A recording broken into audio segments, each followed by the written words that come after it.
சரி அத்தை, ஃபங்க்ஷன் ஆரம்பிக்க போகுது. வாங்க உள்ள வாங்க. வாங்க சித்தப்பா, வாங்க. வாடா வாடா, வாங்க வாங்க. சாப்பாடுலாம் போடுவாங்களா? இல்லாமையா? எல்லாருக்கும் வணக்கம். மாண்புமிகு கலெக்டர் சார எங்க கிளப் சார்பா வரவேற்கிறோம்.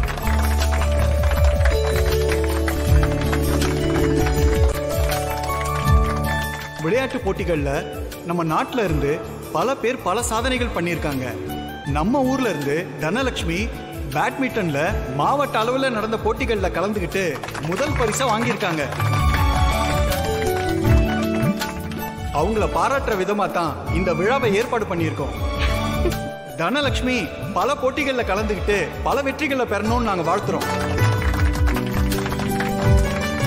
மாண்புமிகு கலெக்டர் சார் ஓரிரு வார்த்தைகள் தனலட்சுமியை பாராட்டி பேசுமாறு அழைக்கிறோம்.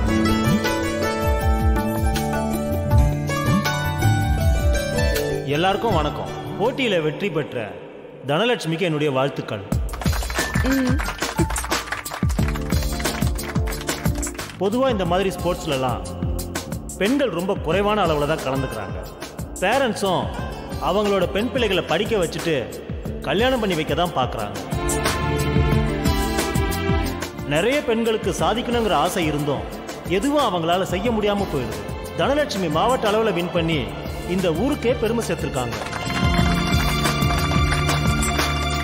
அவங்கள பார்த்து இன்னும் நிறைய பெண்கள் மோட்டிவேட் ஆவாங்க.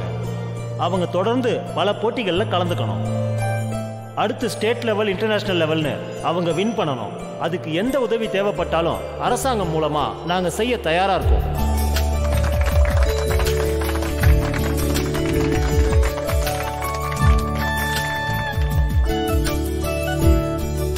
தனலட்சுமியை மேடைக்கு அழைக்கிறோம்.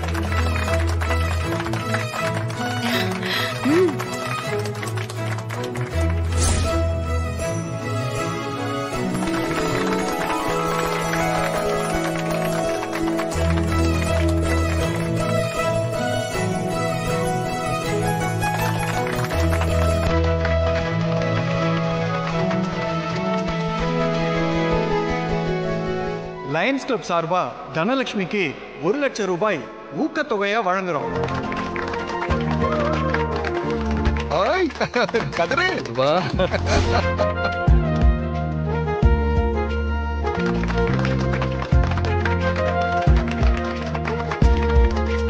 தனலட்சுமியை ஒரு சில வார்த்தைகள் பேசுமாறு அழைக்கிறோம்.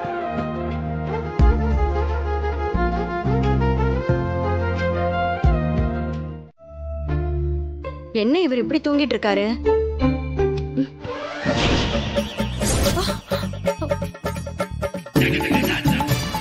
என்ன நீ தலைகாணிக்கு பெட்ஷீட் போட்டு படுக்க வச்சிருக்கீங்க? ஆமா, எனக்கு வேற வேலை இல்ல பாரு. அந்த மனுஷன் இப்படி பண்ணிட்டு போயிருக்காரு. தலை வலிக்குது, நான் தூங்க போறேன்னு போய் சொல்லிட்டு தலைகாணி வச்சுட்டு போயிருக்காரு பாத்தியா? ஓ, அப்ப அவங்க 3 பேருமே தெரியாம போயிட்டாங்களா? உங்க பேச்சு உங்க புருஷனே கேட்க மாட்டேங்கிறாரு. ஏன் புருஷன் அப்படிலாம் இல்ல, அந்த பக்கமே போக மாட்டேன்னு சொல்லிட்டு வெளியே போயிருக்காரு. வெளியில போனானா? ஆமா, அந்த குமரேசன் காசு தரணும்ல, அத வாங்கறதுக்காக போயிருக்காரு. என் பேச்சுக்கு அவரு மரியாதை கொடுத்து மத்த இடத்துக்கே போக மாட்டேன்னு சொல்லிட்டு போயிருக்காரு தெரியுமா? போடி இவளே, பேசுறா பாரு பேச்சு. அவனும் உன்கிட்ட போய் சொல்லிட்டு தான் வெளியில போயிருக்கான். அப்படியா? பின் என்ன, அந்த குமரேசன் நேத்தே வந்து காசை கொடுத்துட்டு போயிட்டான். நான் தான் பார்த்தேன். ஐயோ, அப்போ இந்த மனுஷனும் போய் சொல்லிட்டு தான் போயிருக்காரா? அவ்வளவு சொல்லியும் எல்லாரும் கிளம்பி போயிட்டாங்கல்ல. வரட்டும், இன்னைக்கு அண்ணங்கிட்ட சொல்லி எல்லாரையும் ஒரு வழி பண்றேன். போ தனா.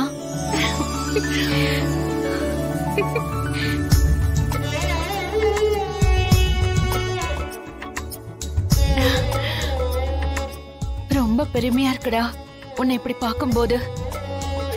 உண்மையாவே ரொம்ப ரொம்ப சந்தோஷமா இருக்கு. தனா, நீ இவ்ளோ நல்லா பேசுவியா? பெரியப்பாவை பத்தி நீ பேசினத கேட்டப்போ எங்களுக்கே கண்ணெல்லாம் கலங்கிடுச்சு. ஆமா மருமகளே, நீ ரொம்ப நல்லா பேசுன. அண்ணன் மட்டும் இங்க இருந்து நீ பேசுனதை கேட்டிருந்தாருன்னு வையன், ரொம்ப சந்தோஷப்பட்டிருப்பாரு. அவர் இல்லங்கிற உன்னோட ஏக்கம் எனக்கு புரியுது தனா. ஆனா கண்டிப்பா ஒரு நாள் அவரு உங்களை புரிஞ்சுக்கிட்டு 2 பேரையும் அவரை ஏத்துப்பாரு. அம்மா, எனக்காக ஒண்ணு செய்றீங்களா? என்னடா? இந்த ஷீல்ட அப்பா கிட்ட கொடுத்துருங்க. அவர்கிட்டயா? ஆமாம்மா, இது அப்பாவுக்கு சேர வேண்டியது. அவராலதான் எனக்கு இது கிடைச்சதே. அப்பா இங்க வந்திருந்தா கண்டிப்பா இத நான் அவர் கையில தான் கொடுத்திருப்பேன். இத நீங்க அப்பா கிட்ட கொடுத்துருங்கம்மா, ப்ளீஸ்.